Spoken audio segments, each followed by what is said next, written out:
Election day is coming. Do you know who is running to be your advisory neighborhood commissioner?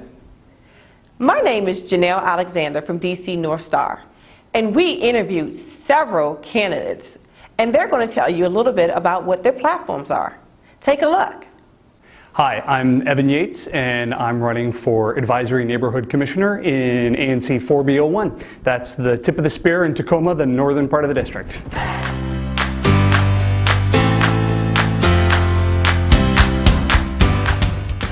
Hi, Evan. How are you today? I'm very well, thank you. How are you? I'm good. So what is the most important issue facing your single-member district, and how do you intend to address it?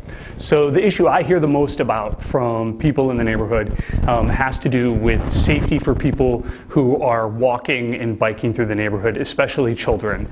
The route to Takoma Education Campus, which is in the single-member district from the metro and from the rest of the neighborhood, is not safe. The traffic on Piney Branch, on Blair Road, on Georgia is not only ineffective as moving cars, it's also dangerous for people trying to use the roads through other means. So what I hear the most from people is finding a way to calm down the traffic, run the streets for the people who live in the neighborhood, not from the people that are driving through, and creating a welcoming atmosphere in our neighborhood for the people that live here.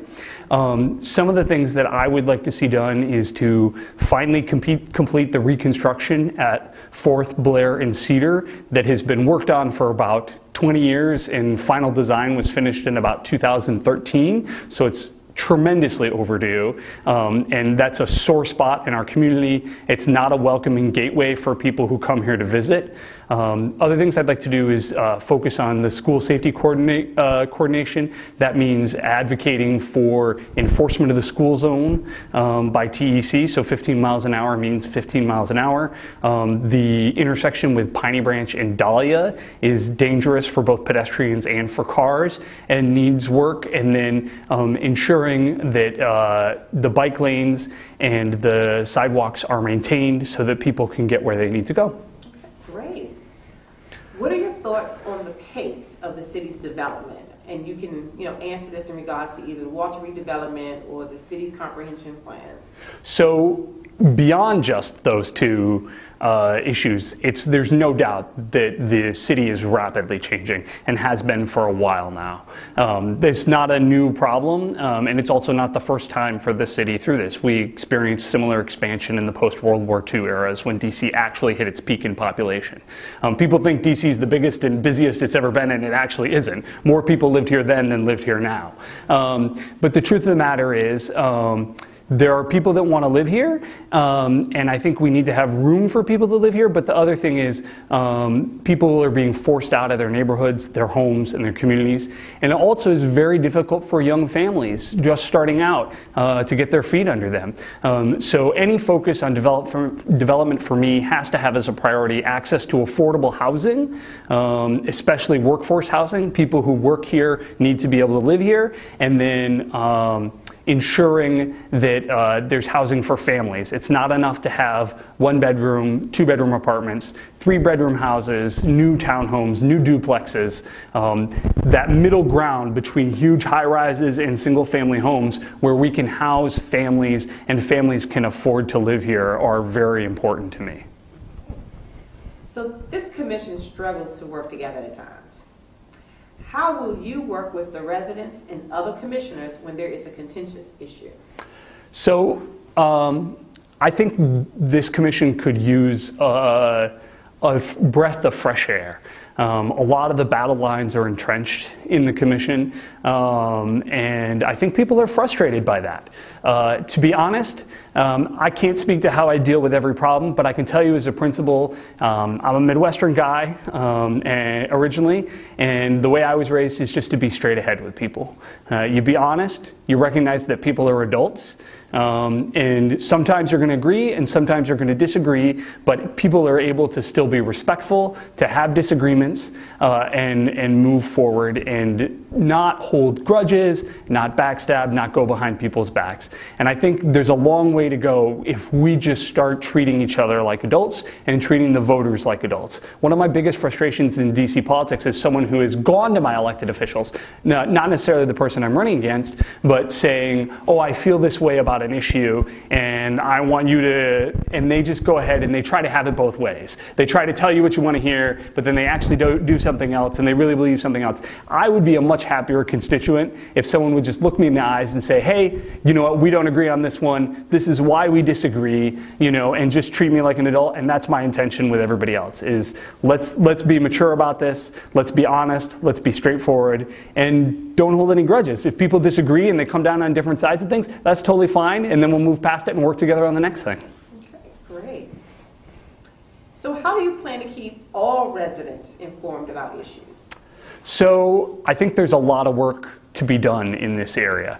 Obviously, there are tremendous resources in terms of the listserv and in terms of the 4B website, even though they might be underutilized some. But we have to recognize that not everybody's on the website and not everybody's on the listservs, which means that it's possible for people to build and maintain their own email lists for maybe people who don't want to be on the listserv but want to keep in touch with me. That's something that's already started to happen in this campaign. People who aren't necessarily on the Takoma listserv and who want to keep in touch. Another thing we can do is as commissioners and as a commission by being a presence at community events so that we're out there talking to people, making sure they know what's going on. And also we can make sure we do a better job of publicizing the meetings that are upcoming. A lot of citizens associations use yard signs they put up to advise people of the upcoming meetings. There's community bulletin boards at the library and at other venues around town. So we just have to be creative and not give up, right? And not say, oh, I've just put this on the listserv, that's enough. You know, always be thinking of new ways to approach people. Even if it comes to, I went door to door the other day and a woman said she didn't even know there was a listserv. And so I followed up with her and helped her sign up for it. And she was like, how do people get news about the community since they stopped handing out flyers door to door? I'm like, this is what you do. And so by being a presence in the community, you can help people take the next step like that and ensure that they're looped in and that they know what's going on in their neighborhood. Great. Why are you the best person for the job and why should your neighbors vote for you? I have hesitancy calling myself the best, but I think I would be a good person for this job. I'm a good communicator. I have experience that way. I work with almost anybody. I treat people with respect. I'm knowledgeable about the neighborhood and about politics in the district. And I'm passionate about the things that I want to see changed in our neighborhood, and I think that's a lot of the things that my neighbors agree with me on, including a safer, more walkable, bikeable Takoma, development that's smart, that's built to keep people here, but also has spaces for new families, and finally supporting a strong local public education option. As the commissioner for 4B01, you were the commissioner for the Takoma Education Campus, and when that school is strong, the whole neighborhood benefits. So anything we can do to advocate on behalf of that school, everybody benefits from it. Okay. And our final question.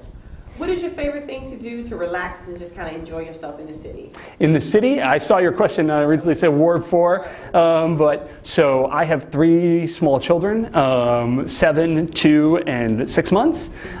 So we make heavy use of the libraries and the rec centers here. That includes Takoma, Petworth, the pools, Upshur Pool.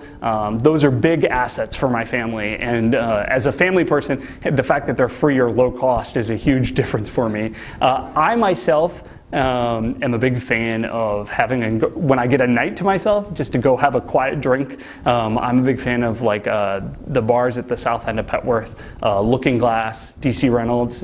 You can sit quietly, no one will bother you. You can have a decent beer, and it's a good night off for me. I also enjoy my son dances ballet, so we occasionally, when we scrape together our 2 pennies, we go see a ballet or something, which is a good inspiration for him. But to be honest, as a parent of 3, I don't get much time to to relax. So most of my time is spent, at a track meet or at a ballet recital or at a school pickup or drop off or a daycare event. So not much relaxing, but I do love the neighborhood, and I just love being out and in it and using the facilities that are available to everybody here.